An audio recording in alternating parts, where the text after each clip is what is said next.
बिस्मिल्लाहिर्रहमानिर्रहीम। तमाम तारीफ़ें अल्लाह मालिक मुल्क खालिक कायनात के लिए और दुरूद व सलाम प्यारे आका हज़रत मोहम्मद अरबी सल्लल्लाहु अलैहि वसल्लम के लिए। बेटा आज हम चैप्टर नंबर 1 की एक्सरसाइज MCQs डिस्कस करेंगे। कहता है 4 choices are given for each question, select the correct choices. Question पढ़ेंगे और इसको साथ साथ डिस्कस भी करेंगे, हिंट भी देंगे। कहता है which scientist first time observe the periodicity in the element. Periodicity कहते हैं किसी चीज का खास वक्फे के बाद आना और रिपीट हो जाना। तो सबसे पहले तो बेटा हमारे पास जो कॉन्सेप्ट था डोब्रेनियर था, या उससे पहले जो कॉन्सेप्ट था उन्होंने इसके बारे में कोई कॉन्सेप्ट नहीं दिया था। उसने 4 ऑप्शन दिए हैं, जे न्यूलैंड का, एल मेयर का, लूथर मेयर का कॉन्सेप्ट था, JW डोब्रेनियर का था कॉन्सेप्ट था, DI मेंडलीव्स का। तो सबसे पहले म्यूजिकल नोट के बारे में न्यूलैंड जो था वो फर्स्ट टू रिकॉग्नाइज किया था और उसने पीरियोडिसिटी को बेटा क्या किया था, सिस्टमेटिकली क्लियर किया था। तो ऑप्शन इसका क्या बनता है, ए ऑप्शन बनता है जे न्यूलैंड, जिसने फर्स्ट टाइम जो था पीरियोडिसिटी के बारे में बताया था। सेकंड MCQs है, कहता है recognise the element if it has 3 electron shell, यानी उसके 3 शेल पाए जाते हैं, belong to S block and has 2 electron in its outermost shell. तो बेटा हम अंदाजा लगाना चाहते हैं, कहता है कि कोई ऐसे एलिमेंट को आइडेंटिफाई करें कि जो बेटा हमारे पास जो है किससे ताल्लुक रखता है, S ब्लॉक से भी ताल्लुक रखता हो और उसके वैलेंस शेल के अंदर बेटा हमारे पास क्या पाए जाते हो, 2 इलेक्ट्रॉन ही पाए जाते।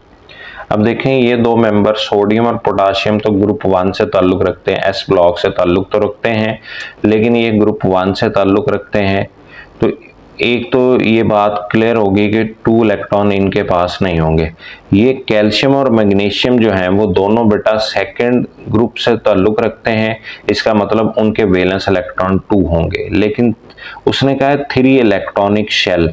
मैंने आपको पहले ही बताया हुआ था, हम लिख लेते हैं फिर आपको क्लियर भी कर लेते हैं कि पहले आ गया बेरिलियम, फिर बेटा हमारे पास क्या आ गया मैग्नीशियम, फिर क्या आ गया बेटा हमारे पास कैल्शियम, स्ट्रोंशियम और बेरियम आ जाता है। बेरिलियम, मैग्नीशियम, कैल्शियम और स्ट्रोंशियम। अब बेरिलियम जो है ये बेटा सेकंड पीरियड से ताल्लुक रखता है, इसके कितने इलेक्ट्रॉनिक शेल होंगे, इलेक्ट्रॉन शेल इसके 2 होंगे। और मैग्नीशियम जो है वो थर्ड पीरियड से ताल्लुक रखता है, तो इसके इलेक्ट्रॉनिक शेल बेटा कितने होंगे, 3 होंगे। हम इसकी इलेक्ट्रॉनिक कॉन्फ़िगरेशन भी लिख लेते हैं, आपको समझ में आ जाएगा। आपको पता है मैग्नीशियम का एटॉमिक नंबर बेटा कितना होता है, 12। इलेक्ट्रॉनिक कॉन्फ़िगरेशन लिखें बेटा हमारे पास क्या हो गया, 1s2, 2s2, 2p6 और 3s2। ये बेटा फर्स्ट शेल हो गया, ये सेकंड शेल हो गया और थर्ड, और इसमें 3 electron. Correct answer is magnesium is correct answer. अब बेटा थर्ड MCQs क्या है, कहता है which one do you think is correct about metallic character.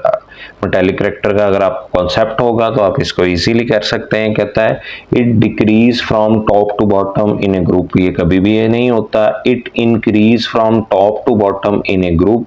It remain constant from left to right in a period, कोई भी चीज लेफ्ट टू राइट कांस्टेंट नहीं होती। It increase from left to right in a period, तो ये भी गलत है, ये भी गलत है, और फर्स्ट वाला भी बी इसका जवाब है। कहता है it increases from top to bottom in a group. उसकी वजह क्या होती है कि हमने पढ़ा था metallic character increase down the group due to increasing atomic size and decreasing ionisation energy. Size बढ़ेगा, आयोनाइजेशन एनर्जी कम होगी, तो इजीली इलेक्ट्रॉन बेटा क्या कर देते हैं, लूज कर देते हैं। फोर्थ क्वेश्चन है, कहता है which property increase as you go down a group in a periodic table। जब भी आप periodic table में, वो कहता है टॉप टू बॉटम यानी ऊपर से नीचे की तरफ जाएंगे तो कौन सी प्रॉपर्टी है वो बेटा क्या कर जाएगी, इंक्रीज कर जाएगी। तो हमने पढ़ी थी, एक है एटॉमिक रेडियस दूसरा बेटा इलेक्ट्रॉन अफिनिटी, तीसरा इलेक्ट्रोनेगेटिविटी, चौथा है आयनाइजेशन एनर्जी। तो बेटा हमने पढ़ा है कि जैसे ऊपर से नीचे की तरफ जाते हैं इलेक्ट्रॉनिक शेल जो होते हैं वो बढ़ते चले जाते हैं, तो उनके बढ़ने से शील्डिंग इफेक्ट बढ़ता है, तो ये बाकी वैल्यूज जो हैं इलेक्ट्रॉन अफिनिटी की, इलेक्ट्रॉन नेगेटिविटी की, आयनाइजेशन एनर्जी की, ये तो डिक्रीज करेंगी, एक्सेप्ट एटॉमिक रेडियस, ये बेटा हमारे पास क्या कर जाएगा, इंक्रीज कर जाएगा।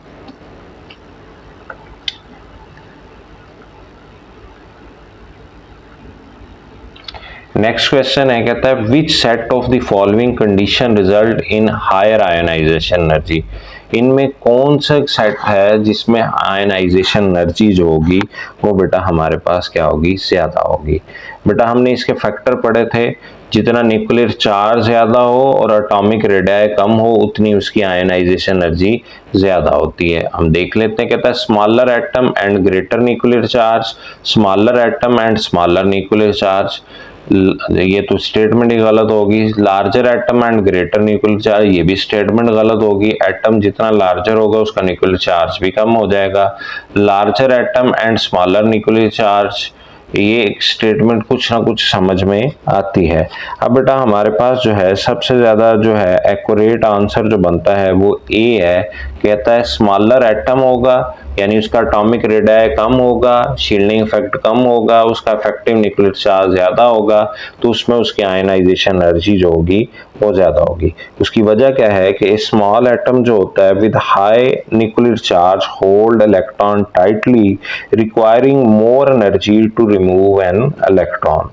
अब बेटा हमारे पास 6 क्वेश्चन है, कहता है which of the following atom shows more than one variable oxidation state. Previous lecture में हमने डिस्कस भी किया है कि ग्रुप 13 से ये बेटा ऑक्सीडेशन स्टेट वेरी करना शुरू हो जाती हैं, और उसमें भी कौन कौन से वेरी करते हैं, वो ग्रुप 13 में भी आते हैं, ग्रुप 14 में भी आते हैं। तो ज्यादातर बेटा हमारे पास जो है हम देखें, अभी देखते हैं तो फिर आपको क्लियर होगा। कहता है सोडियम, मैग्नीशियम, एल्यूमिनियम और फास्फोरस। सोडियम की कोई वेरिएबल ऑक्सीडेशन स्टेट नहीं होती, मैग्नीशियम की कोई वेरिएबल ऑक्सीडेशन स्टेट नहीं होती, एल्यूमिनियम की कोई वेरिएबल ऑक्सीडेशन स्टेट नहीं होती।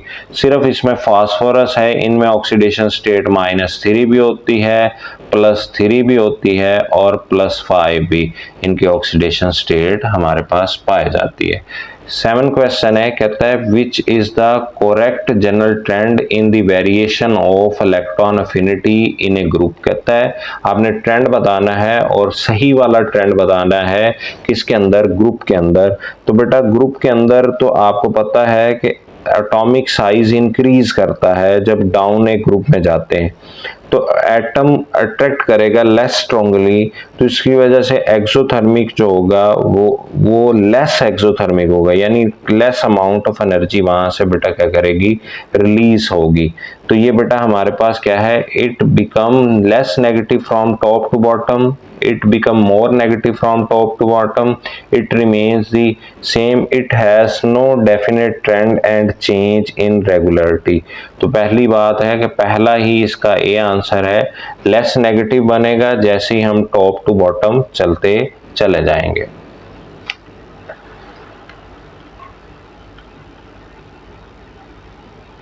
क्वेश्चन नंबर बेटा 8 है, what is the oxidation state of sulphur in sulphate ion. Sulphate ion में ऑक्सीडेशन नंबर कैसे होगा।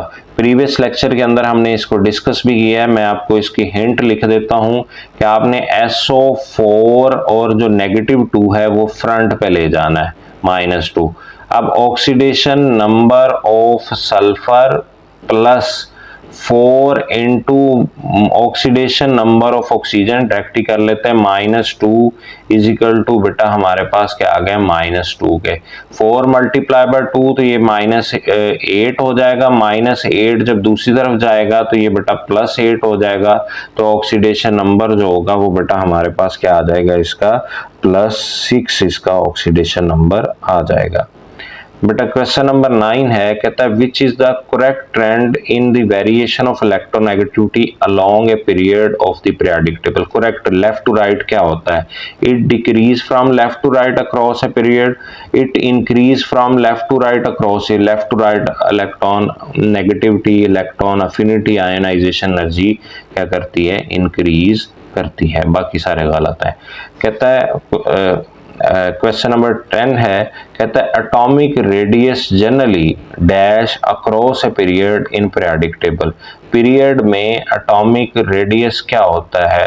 तो पीरियड में बेटा हम जब भी मूव करते हैं तो लेफ्ट टू राइट तो इलेक्ट्रॉन ऐड होते हैं, लेकिन सेम शेल के अंदर न्यूक्लियर चार्ज इंक्रीज कर जाता है, तो फिर क्या होता है कि उसका एटॉमिक रेडियस जो है वो बेटा क्या करता है?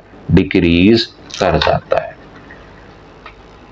लास्ट क्वेश्चन है बेटा एमसीक्यूज का, कहता है which of the following element has highest ionisation energy.